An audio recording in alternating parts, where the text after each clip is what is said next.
Vamos falar sobre isso com a nossa analista Raquel Landim, nos dando o prazer da sua presença aqui na nossa programação nesse domingão, hein, Raquel? Com muita notícia e mexendo, claro, com o mundo da economia. Seja muito bem-vinda, uma boa tarde. E Raquel, já começa aqui te perguntando, a eleição de Ilan Goldfein foi uma surpresa, não?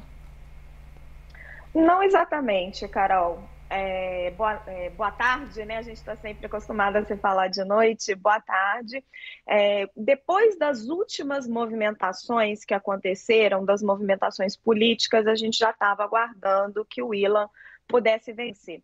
Vou dar um pouco do bastidor que ocorreu dentro do PT e acabou batendo lá em Washington.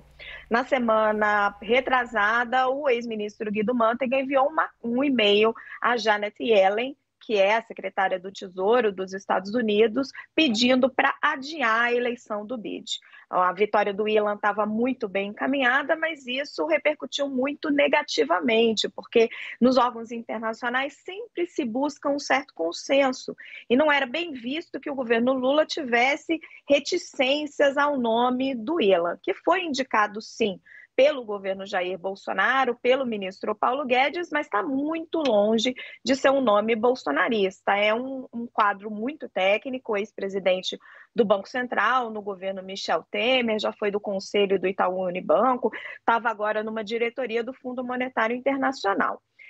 O que acontece depois disso? Você tem, então, uma repercussão bastante negativa, uma movimentação aqui no Brasil. Isso provocou um racha na frente ampla que apoia Lula. Você tinha pessoas ligadas a Geraldo Alckmin, à senadora Simone Tebet, aos economistas liberais que apoiaram Lula, que ficaram indignados com esse posicionamento de Mantega, e começou uma movimentação para tentar desfazer isso.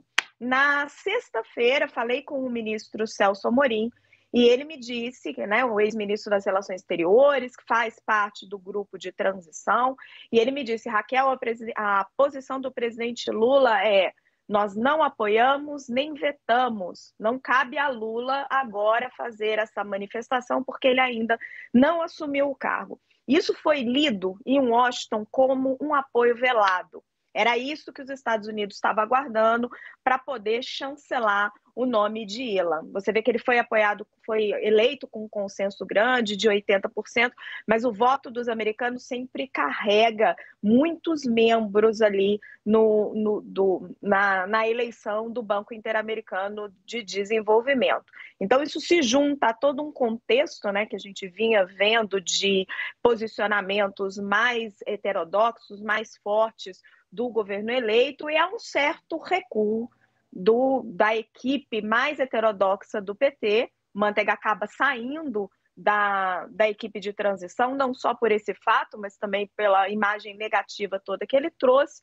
E aí temos a eleição de Ilan Goldfein, o primeiro brasileiro a ser eleito para a presidência do BID, Carol.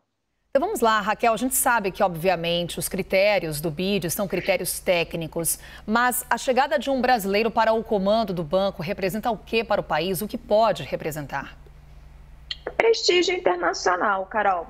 O Banco Interamericano de Desenvolvimento, ele financia projetos de infraestrutura por toda a América Latina. Na teoria, esse era um dos motivos da resistência da área mais heterodoxa do PT, dizendo que o Ilan é um quadro muito monetarista, né? Sempre muito preocupado com o equilíbrio fiscal, com o equilíbrio monetário. A gestão dele do Banco Central foi muito bem sucedida por conta disso, enquanto eles preferiam um quadro mais desenvolvimentista. E a gente sabe também que se o Brasil perdesse a presidência, abria espaço para o governo Lula indicar um diretor, né, entre os quadros do PT, porque usualmente uma das diretorias cabe sempre ao Brasil.